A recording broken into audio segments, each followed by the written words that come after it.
Top of the profile is our data analytics platform, and I also will include a listening platform. The data analytics platform, and there's tremendous amount of those that are available today, allows us to sort and stack and segment and target our customers in ways that we couldn't do before. That allows us to message to customers, to create unique products and services, etc., so that we can do a better job in reaching our customers. The listening device, I'll get back to that in a minute, comes from the channels of distribution that we use.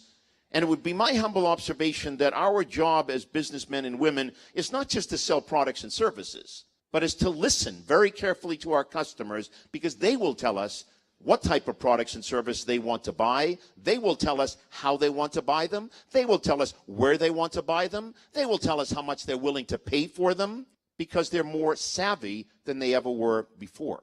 So our job, if you will, is not only to understand the data that sits in the holistic profile and do our data analytics to be able to segment and target and market more effectively, but it's also to use that data, and particularly data coming in from the channels of engagement that I'm going to talk about, to learn more about our customer, to be able to service, sell, and market more effectively. So let's go to those channels.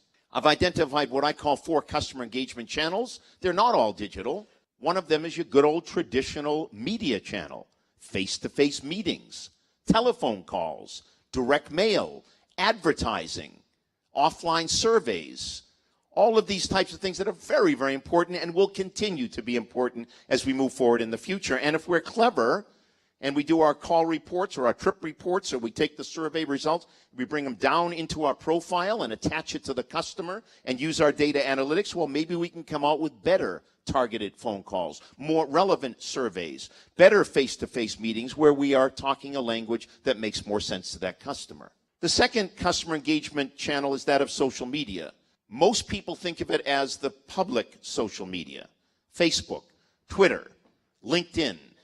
You know, I create and strategize these public communities quite a bit, but I think the more powerful community are what are called private or branded or invitation-only communities, where you invite your customers and or prospects in a closed environment where you can manage the dialogue, you own the data, and you can then begin to really utilize that to better understand your customers. And I'm going to give you a couple of examples of those a little bit later on in the presentation. But here's what I do know.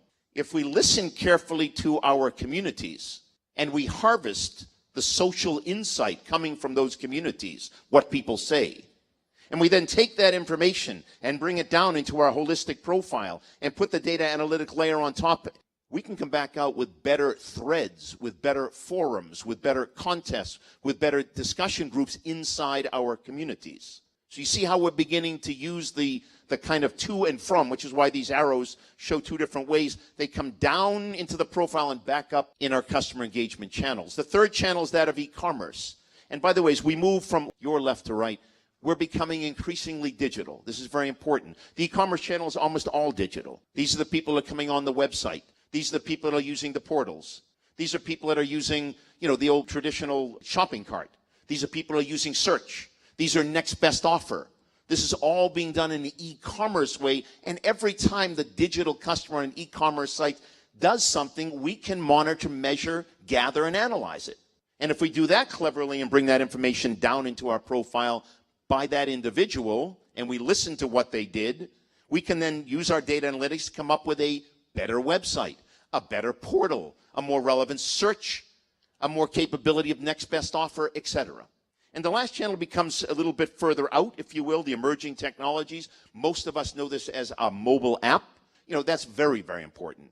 But so too are some of the other emerging apps, whether it's the wearables that many of us are wearing on our wrists, whether it's some of my favorites, the Internet of Things for the B2B world, whether it's the virtual reality, and more important, augmented reality that is really an incredible technology that will change the way we sell and market in the future, or whether it is personalized television or personalized videos, addressable television. There's a whole bunch of new technology that are in the emerging in the next 5, 10, 15 years. Every one of them allows a company that's utilizing them to know a whole lot more about their digital customer, when they used it, what's their location when they used it, how often did they use it, etc.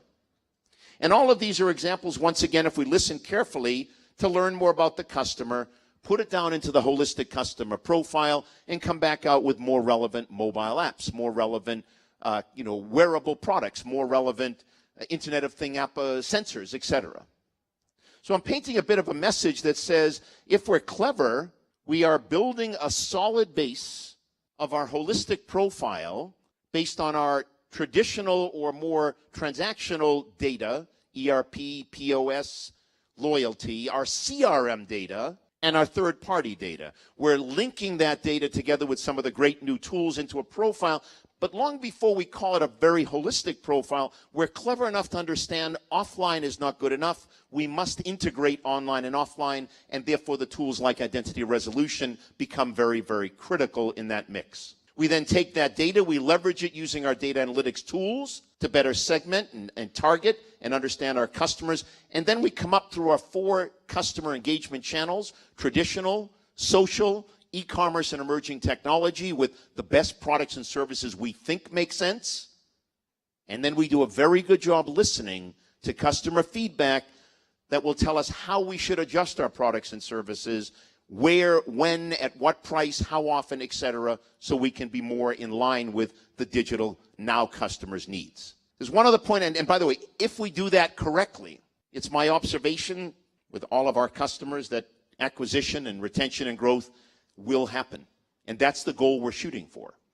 The one other point I want to mention in this is you'll see the little red lines between these engagement channels. This is very important. We can learn across digital channels, and that's something that is beginning to be understood by vendors and thinkers alike. If I learn something in the emerging technology channel from a mobile app, that might impact how I'm going to offer my social media forum tomorrow. Or if I learn something in the social media channel, that might impact what I'm going to offer on my search engine tomorrow. So these channels are integrated, and our job then is to figure out in a holistic profile, how do we both listen, but listen across the channels so we can drive good customer engagement, retention, growth, etc. And that's the first step in the 3-step recipe for a delighted, thriving in the digital deluge. Now, I did